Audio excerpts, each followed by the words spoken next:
Namaste. So here we are again, and we'll be doing this will be the fourth lesson that we're dealing with. And I've titled it, My Choices, My Life. Meaning that my experience of life is quite often the result of choices that I have made. We are also, I think, frequently we may find ourselves in this position or situation where I'm not really actually accepting enough of the role that my choices play in my life and the outcomes of the experience of my life. And that topic that we spoke about was very much last week was very much tied to perhaps the second part of the serenity prayer, where one is seeking the courage to make the changes that I can. And what we were focused on was looking more at the things that we actually have control over in our life, and then being more focused on those rather than being overly influenced and upset by things that we have no control over that just, come into our life. And if you remember, the first thing that was prayed for in the serenity prayer is, grant me the serenity to accept those things that I cannot change. And so this is what we're going to be a little bit more focused on today. And this is very much tied to the practice of mindfulness or mindfulness meditations. If we really look at our life, when things come along that are unasked for and unpleasant, whether they be people or situations or things that occur to us, our tendency is to react to them in a highly emotional state. And when you react to things in a highly emotional state, you're not in control of your thinking. You're not in control really of your life. You are in fact being very much controlled by your emotions and whatever's going on in your mind, the way something is affecting you. I generally advise people, in a lot of the places where we do mindfulness meditations, and particularly in the prisons, you should never make a decision. You should never take a course of action, and as much as possible, you should not even speak when in a highly emotional state, whether that's positive, but more frequently negative. And the reason I strongly advise that is because more often than not, we will say things and we will do things and we will make choices that will often not end well, that they don't really contribute something incredibly positive or important to my life. In fact, what they end up doing, or what ended up mostly happening, is I get myself into, as they say, more of a pickle, that things often end up becoming worse. When we teach these mindfulness meditations, one of the things that I often focus on is the emotion of anger, the response of anger. Anger is it's a really unproductive and pretty useless thing. It doesn't really get us what we want. People get angry because they're confronted with something that they really don't like, that's really unpleasant for them or whatever, and so they express anger. as a way of sort of trying to deal with that. But in the expression of anger, we don't really often change things. We don't make things better. And we end up saying things and doing things that we will often later regret. And even if we don't have any regret for them, that they absolutely don't contribute to our life. They don't make our life better. They don't make it more positive. They don't really help us in any way.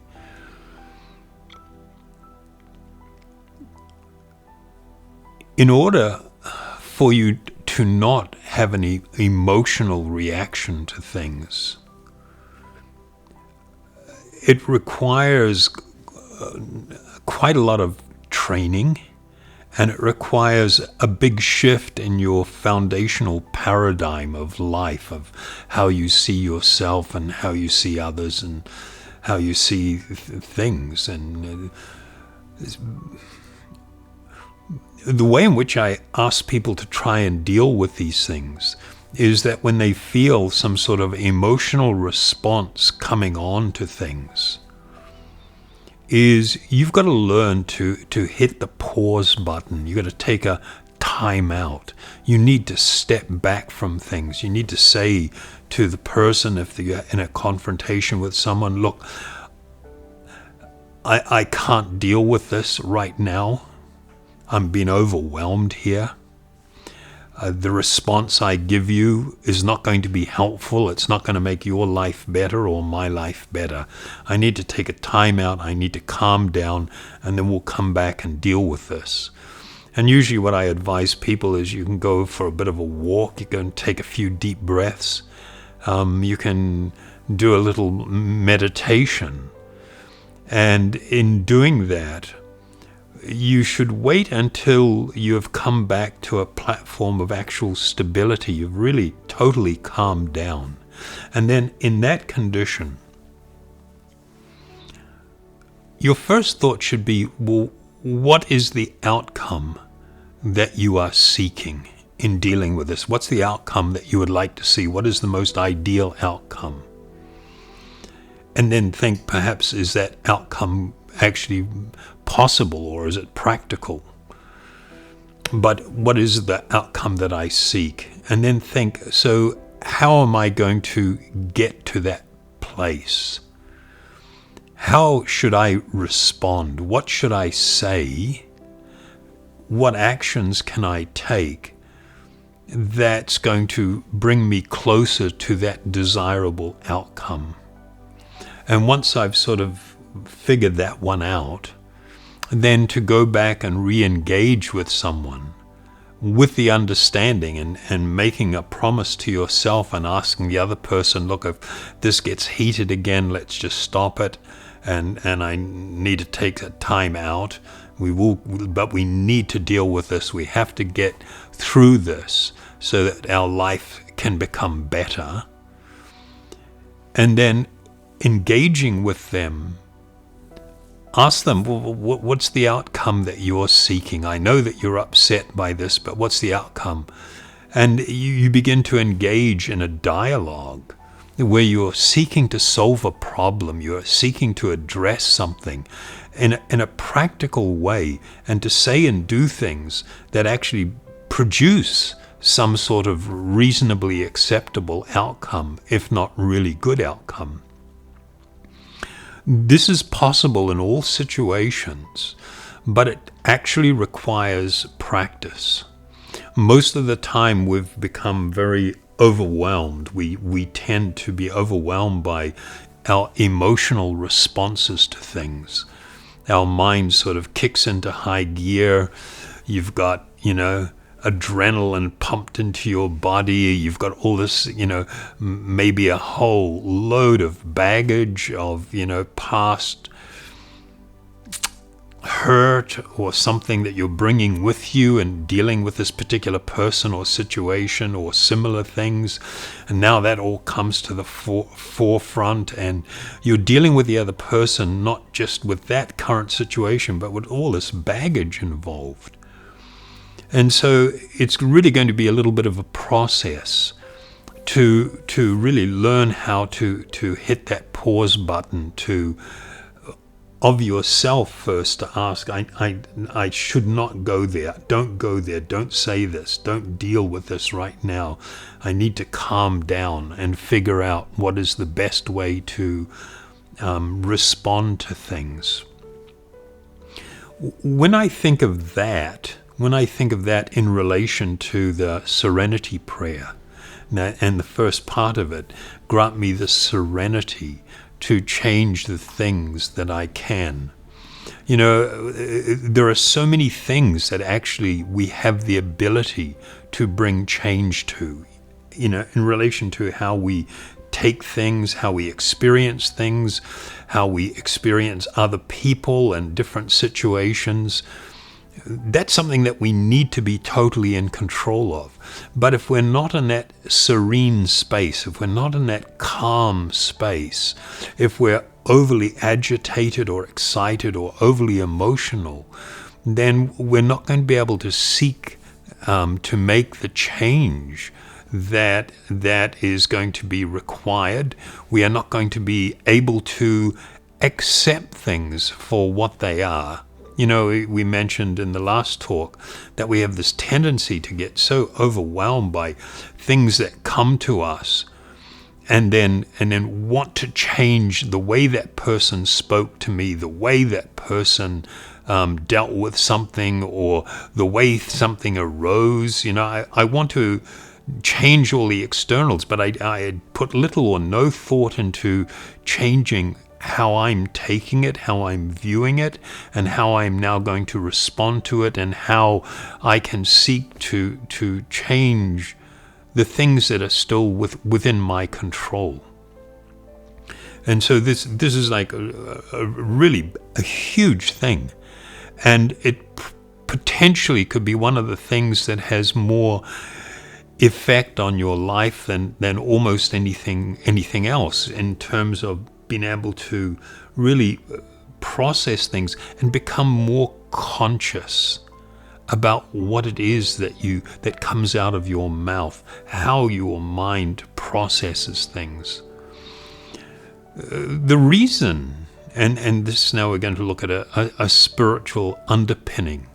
The reason that we have the capacity to do this is because, from a spiritual perspective, since the most ancient of times, there is this understanding in almost all cultures that the body is not me. The body is something that I am occupying, and in due course of time, I will have to leave it. When we look at for instance, here in New Zealand, locally you refer to the spiritual component as wairua. But even though many people may use the word as they do in English with the word soul, for instance, and there is almost no real clarity with that. There's sort of some feeling about what it is, but there's no clarity. For instance, in English, people often use the word soul, and when you use the word soul, people talk about my soul.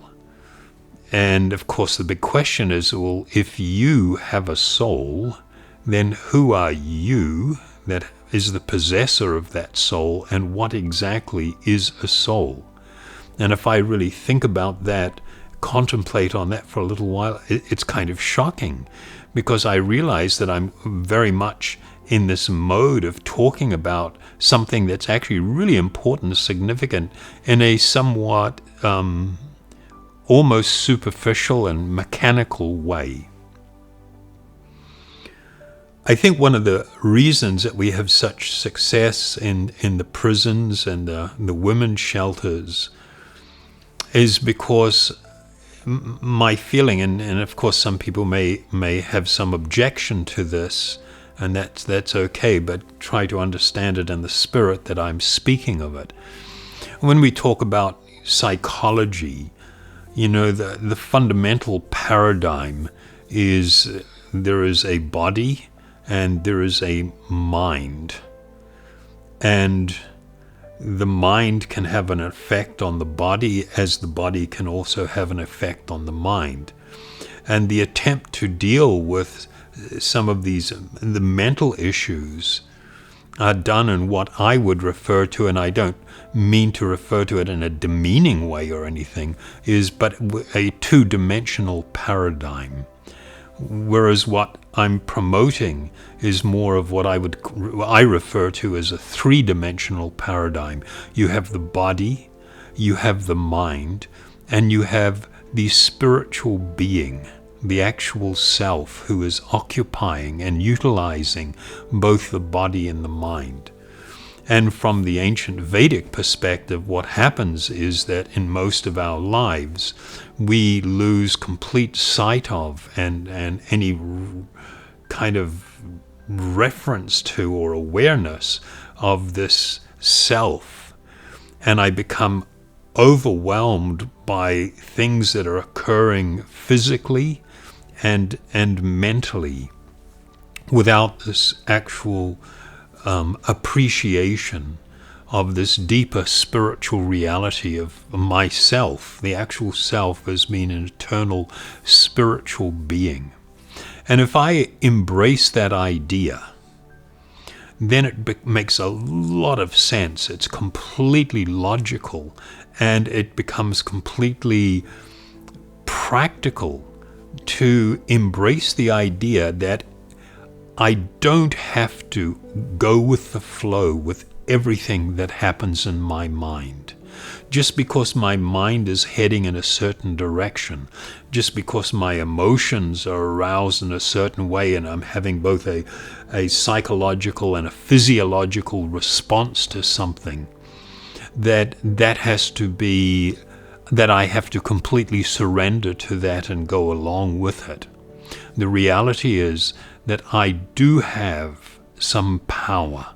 I actually have a great deal of power to change that. For instance, if in the middle of this excitement or anything, or great fear or apprehension about something, if I simply go and begin to take some really deep breaths, really deep breaths, it instantly begins to shift the way your mental state. And it definitely, almost immediately begins to shift the way that you're having the physiological response that you're having to stress or anxiety or great fearfulness or apprehension.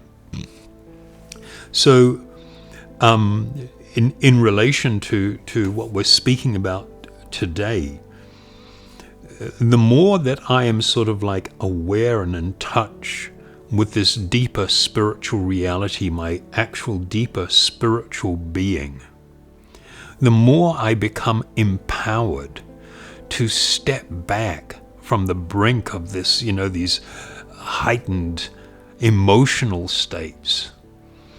And the more I feel empowered to sort of like, well, I'm not going to, I shouldn't, and I don't need to just follow this impulse or this instinct. And I should be a little bit more careful about how I respond to something, how I speak about something, how I react, the kind of choices that I'm going to make. The more I am able to be in control, the more I have taken back control of my life away from just these external and emotional type responses and things, the better quality of life I'm going to have. This doesn't make you cold and calculating. No, it makes you actually intelligent and perceptive. It is a manifestation of wisdom, which makes up the third part of that serenity prayer. The wisdom to know the difference, between those things that I cannot change and those things that I should try to change. And then even the wisdom of how to make that happen. So this is actually a really, really far out message. And one of the things that brings me tremendous joy is seeing how anyone can actually, when they start trying to apply this to their life, the difference that it makes, the massive internal shift that people go through, and how people become incredibly more patient. They become far more, looking for the right word here, responsible, I guess, in their decision making and their choices, how they deal with others, how they deal with situations. It's just something that is incredibly rewarding for me to see people go through this kind of growth. People that sometimes, with some of the people that I've dealt with, have come from incredibly sad backgrounds, where perhaps from childhood they've been subjected to enormous amounts of physical violence or sexual violence, or control, and being raised in dire situations, not being given any sort of moral or clear decision making guidelines, or there's been no examples in their life. As a result of everything that they've been through, they might have lived very violent or crazy sort of lives. And then watching them go through a period of, practicing these meditations and learning to become more mindful and seeking. It's not about controlling your emotions, meaning that you can't tell when there's going to be a certain kind of psychological and physiological response to that. We're not talking about controlling where it's all kept under control or suppressed, but rather, as soon as something arises, the question of how should I deal with this? To be aware that, this stuff's going on in my mind right now. Do I actually have to follow it? And of course the answer is no. What are the other options available for me? How should I possibly deal with this? When people begin to adopt this framework of thinking and decision making, then their life becomes really remarkably different and very wonderful. So this lesson is not only applicable to facing the current crisis that people are looking at with the COVID-19 and all of the we're going to be seeing the dominoes fall for a while. This is going to have a vast effect on the world's economy and people's economic lives and everything. And of course, this raises other questions of things that we'll be addressing going forward in relation to, finding deeper meaning and purpose in life than just all of the external things, if I can put it that way.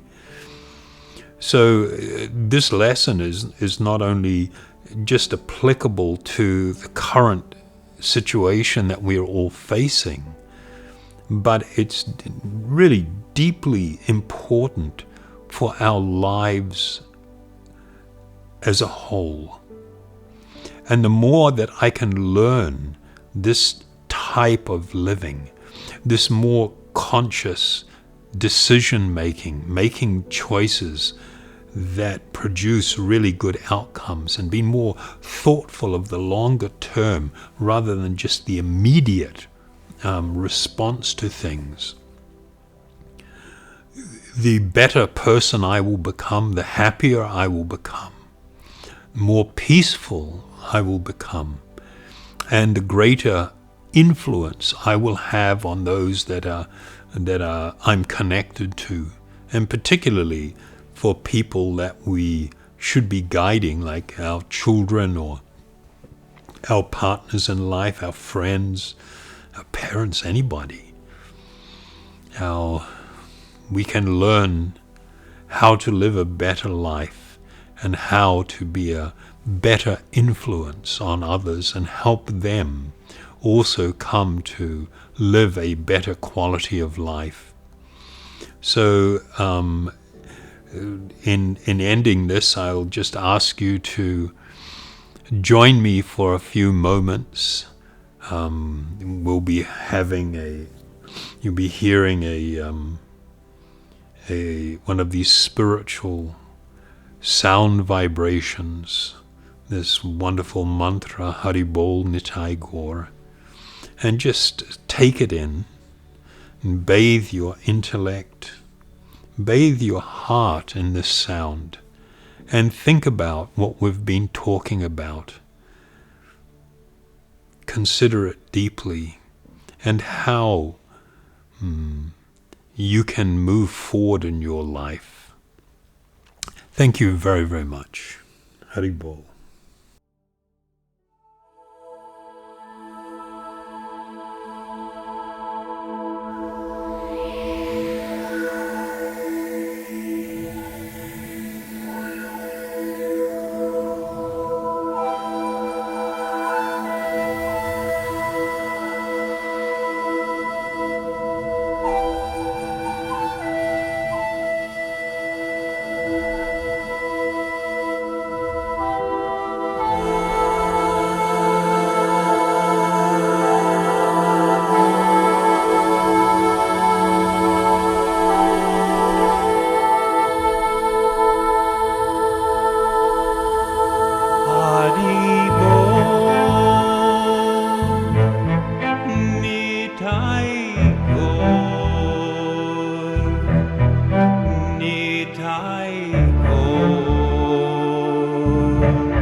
Hari Bol Nitai Gaur Nitai Gaur Hari Bol Hari Bol Nitai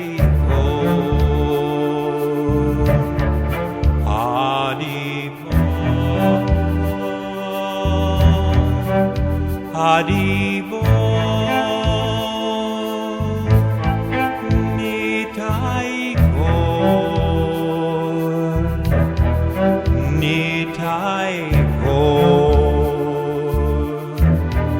Hari Bol Hari Bol Nitai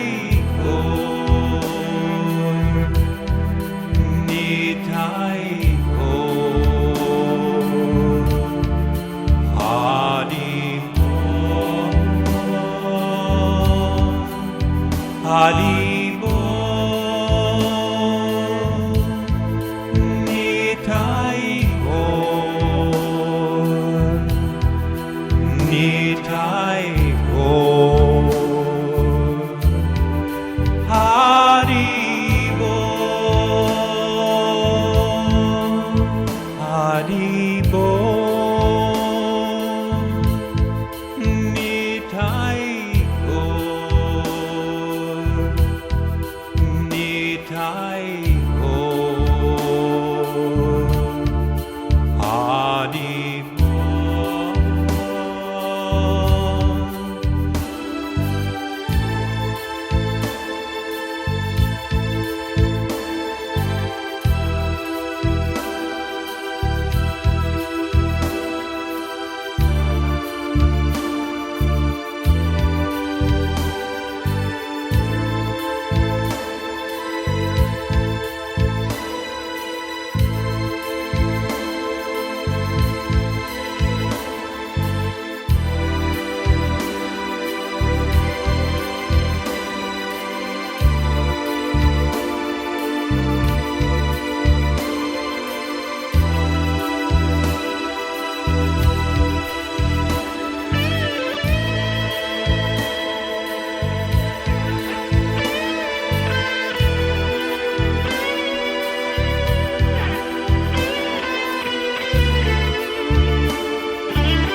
Haribo, Nitai Gaur, Nitai Gaur, Haribo,